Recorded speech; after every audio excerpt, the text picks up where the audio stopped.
ആറാട്ടുപുഴ ക്ഷേത്രത്തിൽ പൂരത്തിനിടെ വീണ്ടും ആനയിടഞ്ഞു. ഞായറാഴ്ച രാവിലെ കൂട്ടിയെഴുന്നള്ളിപ്പ് കഴിഞ്ഞതിന് പിന്നാലെയാണ് ക്ഷേത്രത്തിന് സമീപത്ത് വെച്ച് ആനയിടഞ്ഞത്. വടക്കുന്നാഥൻ ശിവൻ എന്ന ആനയാണ് ഇടഞ്ഞത്.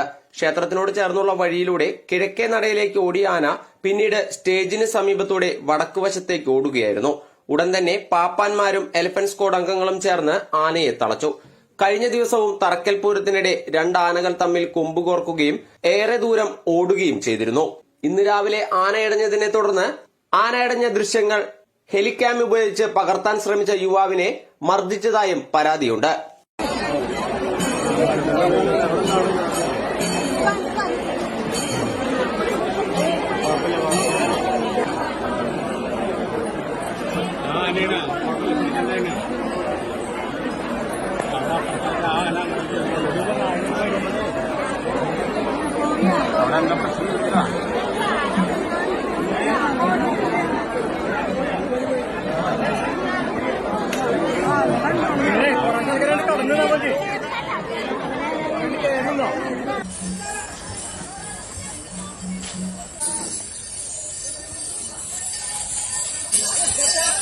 Oh,